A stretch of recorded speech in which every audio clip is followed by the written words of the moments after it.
Number two, I am one decision away from a totally different marriage, a totally different life, a totally different job, a totally different income, a totally different relationship with my kids. Not like one decision, I'm divorcing you in the marriage example, but one decision on, you could be having a conversation with your spouse and you feel your emotions rise up, and within a tiny window, those emotions can take over and can impact how your marriage goes. Or you can learn how to take control of that micro moment and make a decision to act in a way that actually shifts your marriage.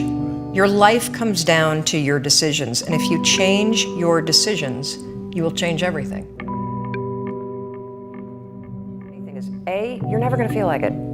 You're never gonna feel ready to start that business. You're never gonna feel ready to have that hard conversation. You're never gonna feel like getting out of bed. You're never gonna feel like it's a good idea to apply for that promotion. We're designed to stay comfortable and safe. So if you know that you're A, never gonna feel like it, and B, that no one's coming, it's up to you. You're not a kid anymore. I'm dead serious about this. Yeah. Like so many of you are waiting to be picked. By who? Are you making the most of your life? And the answer is yes, if you pay attention to what you do in 5-second windows. Are you the kind of person that when your instincts come alive and they want to nudge you to go talk to that cute gal across the way or raise your hand in a meeting and share that idea? Are you the kind of person that pushes yourself to step into that? Or do you pull back? But see, here's the deal with saying that you're fine. It's actually genius. Because if you're fine, you don't have to do anything about it. But when you think about this word fine, it just makes me so angry. I mean, here we are at a conference about being alive, and you're going to describe the experience of being alive as fine? What a flimsy and feeble word. If you're crappy, say you're crappy. If you're amazing, say you're amazing. Tell the truth. And this not only goes for the social construct, I don't want to burden you with the fact that I hate my life, or, hey, I'm amazing, but that would make you feel terrible. The bigger issue with fine is that you say it to yourself. That thing that you want, I guarantee you've convinced yourself that you're fine not having it. That's why you're not pushing yourself. It's the areas in your life where you've given up, where you've said, oh, I'm fine. My mom's never going to change, so I just can't have that conversation. I'm fine. We got to wait until the kids graduate before we get divorced, so we'll just sleep in separate bedrooms. I'm fine. I lost my job. I can barely pay my bills, but whatever. It's hard to get a job. Was it? So I called it the 5-second rule because I never intended to talk about it. It was a cheat to beat the alarm clock.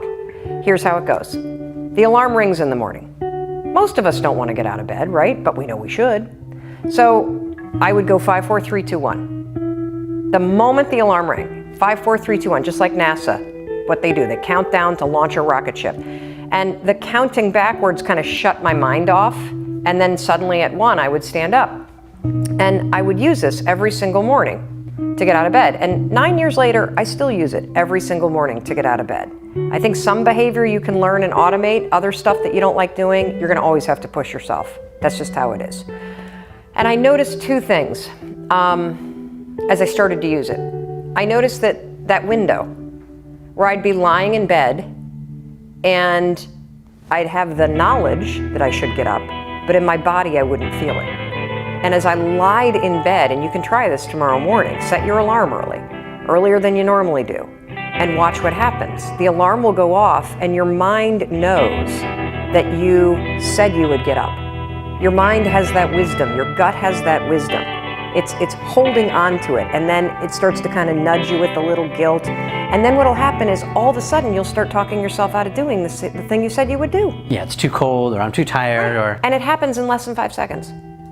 And so what I know is that those are 2 different parts of your brain going, at once. And if you go 5, 4, 3, 2, 1, you interrupt the habit of self-doubt and the habit of talking yourself out of it and shutting down the part of the brain that actually minimizes your power, and you awaken the part of the brain that is active in functional MRIs when you're trying to change.